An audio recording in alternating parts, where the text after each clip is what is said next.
So I'm going to use dry pastels on indigo blue Canson paper. I've chosen quite a dark blue background so that I can work with lots of light. I did the drawing earlier using a pastel pencil, and then I taped it to a board. So I've got a photo here which is very small, but that's not a problem.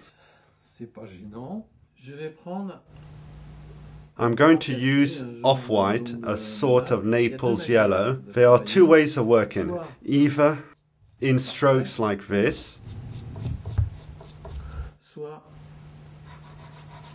or with the flat edge. So I'm going to start by creating my light effects with strokes. Straight away, as my background is relatively dark, it stands out really well. As we go on, the lines will tend to disappear as I add other colors and put other pastels on top. I'm going to use a brown, and it's my, I would say, main color. First I look to see what effect it has with the blue, so it blends into the blue. It's almost complementary.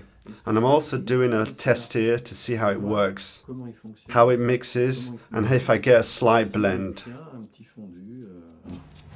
And now I'm drawing again. I'm not doing a fold straight away. I'm just adding a few colors so that I can work calmly on the mare. Otherwise, if I mix the two, I'm going to have a mass of browns and we're not going to see too much. So now I've got my brown red in place. I'm going to use the brown that's here to reposition my shadow effects. I'm even taking this opportunity to reduce some of the outlines.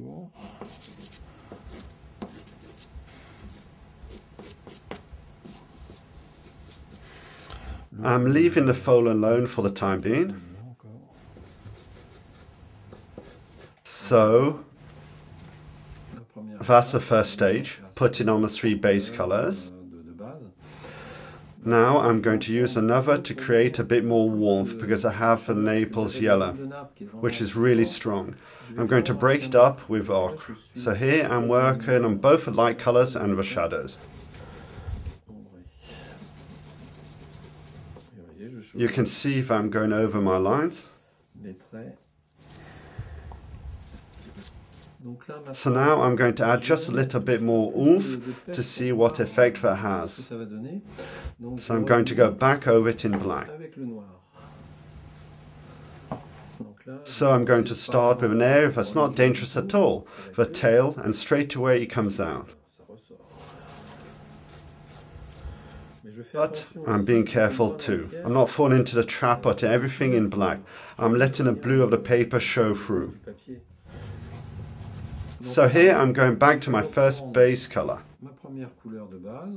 Naples yellow. I'm going to add very little and instead put some brown on top. I'm going to add some small flashes of light, again in strokes. I'm going to highlight the details of the muscles. I'm going to use all the colors that I had at the start, so browns. I'm also going to finish the mare.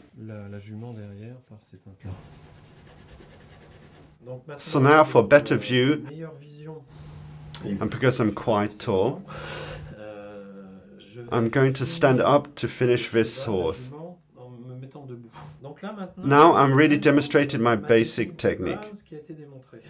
And the foal is going to be done in the same way. Now I can create a bit more dynamism and a bit of modernity with shades that we don't see, i.e. blues, mauves. It gives me a bit more drama volume. We're moving away from reality. Now I want to show how I'm going to create a very simple background against the composition of the foal. See, I'm going to create movement like that.